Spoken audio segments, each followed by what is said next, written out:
પક્ષી પ્રાણીઓ બહુ બધા જીવજંતુઓ રહે છે ને. તો આજે આપણે એક સસલું અને કાચબાની વાર્તા સાંભળીશું. તો તે જંગલમાં બહુ બધા પ્રાણીઓ પશુઓ પક્ષીઓ તો રહેતા હતા, પણ ત્યાં એક સસલું રહેતું હતું અને એક કાચબો રહેતા હતા. તે બંને ખૂબ સારા દોસ્ત હતા.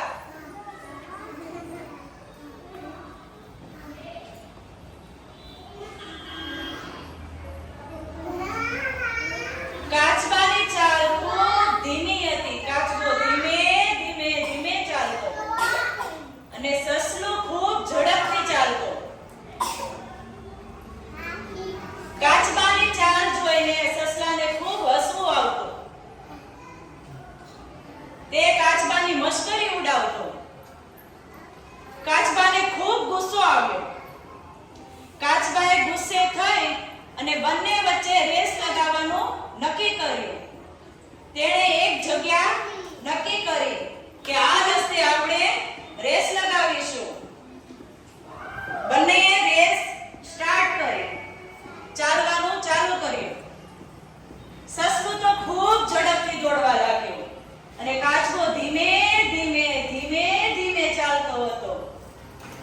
થોડુંક આગળ જતા સસલાને થાક લાગવા લાગ્યો.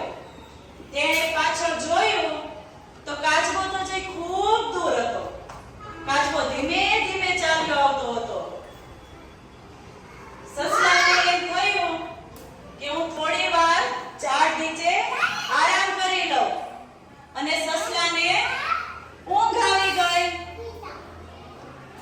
ત્યાં તો કાચબાભાઈ ધીમે ધીમે ધીમે ધીમે ચાલતા ચાલતા જ્યાં તેણે જગ્યા નક્કી કરી હતી ત્યાં ફિનિશ પાસે પહોંચી ગયા